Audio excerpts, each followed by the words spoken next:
नमस्कार. आजच्या व्हिडिओमध्ये मी तुम्हाला श्रावणामध्ये नणंद भाऊजाईने एकमेकींना कोणती भेटवस्तू द्यावी हे सांगणार आहे.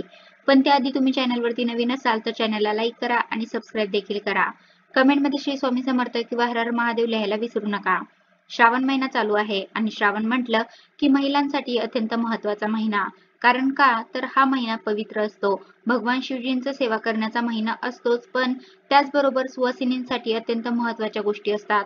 त्या म्हणजे आपले जे अलंकार असतात तर त्या श्रावणामध्ये घालतात. आता बऱ्याचशा महिला ज्या आहेत त्या ऑफिसला जातात, जॉब करतात, त्यामुळे बऱ्याचशा गोष्टी त्यांना करता येत नाहीत. तरी सुद्धा श्रावण महिन्याचं महत्त्व असं आहे की तुम्ही या महिन्यामध्ये हिरव्या रंगाच्या बांगड्या, पायामध्ये जोडवी, पैंजण, नाकामध्ये नथ असेल, कपाळावरती टिकली असेल, कानातले असतील तर या नॉर्मल गोष्टी ज्या आहेत तर त्या आपण घालायला हव्यात. आणि व्यवस्थितरित्या म्हणजे तुमच्याकडे जेवढ्या काही वस्तू असतील ना तेवढ्या तुम्ही एक एक करून या श्रावणामध्ये घालून टाकायच्या आहेत. आणि या का घालतात तर त्यांना असंच म्हणजे असंच मेकअप करायचा फिरायचं असं अजिबात नाही, तर याला काही शास्त्रीय कारणे आहेत. पण धार्मिक दृष्ट्या सुद्धा यांना महत्त्व आहे आणि त्यामुळे आपण या सर्व गोष्टी ज्या आहेत त्या घालत असतो. आता श्रावणाला म्हटल्यावर आपल्याला लगेच आठवतात त्या हिरव्या बांगड्या असतील किंवा बाकीच्या सुद्धा गोष्टी असतील.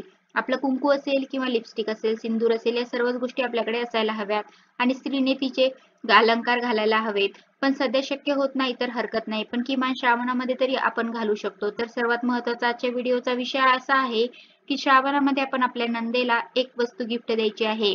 म्हणजे नंदेने भाऊजेला देऊ शकता किंवा भाऊजेने नंदेला देऊ शकता. तर आता कोणती महत्त्वाची अशी भेटवस्तू आहे जी श्रावणामध्ये नंदेने किंवा मग भाऊजेने नंदेला द्यायलाच हवी, ते आपण बघणार आहोत. बऱ्याच जणांच्या नंदा ज्या आहेत त्या काही जवळ नसतात, काही किंवा भेटत नसतात.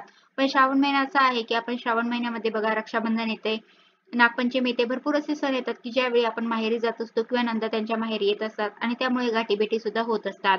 तर या गाठीभेटी मध्ये जेव्हा होतील तेव्हाच तुम्ही ही भेटवस्तू देऊ शकता. शक्य नसेल तर तुम्ही कुरिअर करू शकता, शक्य नसेल तर तुम्ही पैसे टाकून देऊ शकता. पण ही भेटवस्तू नक्की श्रावणामध्ये महिलांनी नंदेला द्यायची आहे. तर श्रावणामध्ये सर्वात महत्त्वाची गोष्ट आहे ती म्हणजे बांगड्या. म्हणजे श्रावण महिन्यामध्ये आपण हिरवी साडी आपल्याकडे असावी, हिरव्या बांगड्या आपल्याकडे असाव्या किंवा मग सिंदूर आपल्याकडे असावा. या सर्व गोष्टी आहेत त्या असाव्यात आणि आपण त्या परिधान सुद्धा करायला हव्यात. जेव्हा श्रावणी सोमवारचं व्रत आपण करतो तेव्हा आपण ही हिरव्या रंगाची साडी किंवा मग हिरव्या रंगाच्या बांगड्या घालाव्यात. कारण का की भगवान शिवजींना हिरवा रंग अतिशय प्रिय आहे आणि हा जो महिना असतो श्रावण महिन्यामध्ये बघा सगळीकडे हिरवळ असते आणि त्या कारणामुळे आपण शिवजींचा जेव्हा पूजा करतो तर ती पूजा करत असताना आपण शृंगार करूनच केली पाहिजे असं सुद्धा म्हटलं जातं. तर जेवढ्या शृंगाराच्या वस्तू तुमच्याकडे असतील त्या वस्तू घालूनच आपण शिवजींच्या सोमवारच्या दिवशी पूजा करायला हवी. शक्य असेल तर, शक्य नसेल तर हरकत नाही. पण मग आपण सेवा करत आहोत, पूजा करत आहोत तर काय हरकत आहे आपण थोडंसं आपल्यासाठी सुद्धा केलं तर. कारण बघा या गोष्टी आहेत त्या सकारात्मकतेचं प्रतीक आहेत. ते आपल्या शरीरासाठी महत्त्वाच्या असतात आणि आपण या सर्व गोष्टी जर केल्या तर नक्कीच आपली ग्रहस्थिती सुधारते. शुक्र ग्रह, गुरु ग्रह हे सुद्धा आपले बळकट होत असतात. नंदेला आपल्याला काय द्यायचं आहे? बांगड्या. तर त्या कधी द्यायच्या आहे? श्रावणामध्ये तुम्ही कधी या बांगड्या आपल्या नंदेला देऊ शकता आणि बांगड्या कोणत्या द्यायच्या? तर बांगड्या देताना नेहमी काचेच्याच द्याव्यात. कारण बाजारामध्ये जरी प्लास्टिकच्या बांगड्या उपलब्ध असतील किंवा इतर कुठल्याही डिझाईनच्या बांगड्या उपलब्ध असतील तरी सुद्धा लग्नावेळी वधूच्या हातामध्ये आपल्याला बांगड्या दिसतात तो वर्ज्य चुडाच असतो. म्हणजे लग्नामध्ये सुद्धा हिरव्या रंगाच्या बांगड्यांना सौभाग्याचा अलंकार मानलं जातं. तो चुडा हिरव्या रंगाचा किंवा पोपटी रंगाचा असतो. काही ठिकाणी तो लाल रंगाचा सुद्धा असतो. स्त्रियांच्या काही रोगांवर काचेच्या बांगड्यांचा चांगला उपयोग होतो. बांगड्या हातात घातल्या तर आपल्या चेहऱ्यावरती सुद्धा तेज राहतं. दात दुखणं असेल किंवा रक्तदाब कमी जास्त होणं असेल यावर या बांगड्यांचा अनुकूल परिणाम होतो. याशिवाय बोबडेपणा, तोतरेपणा असेल तरी सुद्धा बांगड्यांचा उपयोग होतो असं म्हटलं जातं.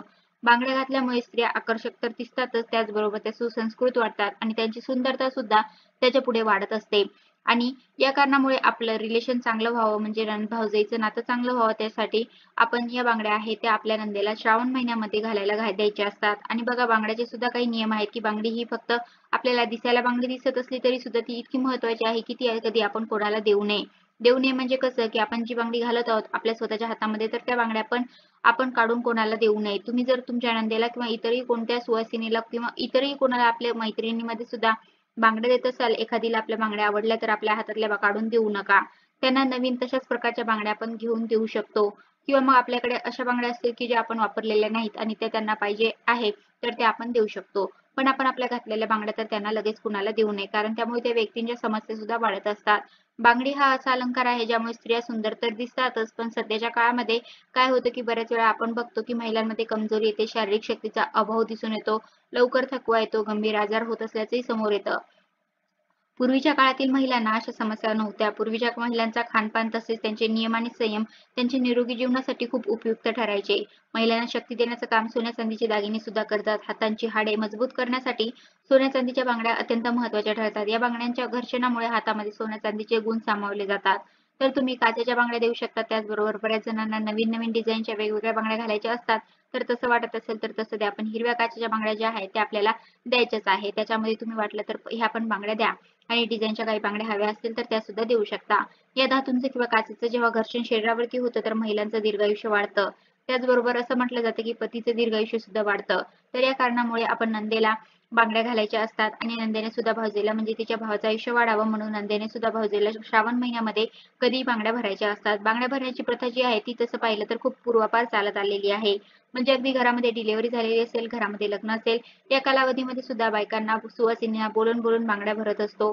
तर हे अत्यंत शुभ काम मानलं जातं. आपल्या पूर्वापार बायका ज्या आहेत त्या हे करतात आणि त्याच्यामुळे आपण सुद्धा श्रावण महिन्यामध्ये आपल्या नंदेंना किंवा मग नंदेंनी भाऊजेला बांगड्या नक्की भराव्यात. आणि त्याचबरोबर बघा घरामध्ये जेव्हा बांगड्यांचा आवाज येतो तर त्या घरामध्ये नकारात्मक ऊर्जा ही दूर होते आणि सकारात्मक ऊर्जा त्या घरामध्ये निर्माण होते. त्यामुळे महिलांनी बांगड्या घालणं सुद्धा आवश्यक आहे.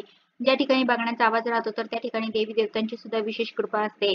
अशा घरामध्ये शांती असते, सुख समृद्धी असते आणि बांगड्या घालण्याचे सुद्धा नियम आहेत की जेव्हा तुम्ही बांगड्या घालत असता तर तेव्हा एका हातामध्ये एक बांगडी घालत असाल तर दुसऱ्या हातामध्ये 2 घालाव्यात असं म्हटलं जातं. म्हणजे एका हातामध्ये 6, एका हातामध्ये 7 किंवा एका हातामध्ये 12, एका हातामध्ये 13 अशा पद्धतीने तुम्ही बांगड्या भरताना अशा पद्धतीने भरा.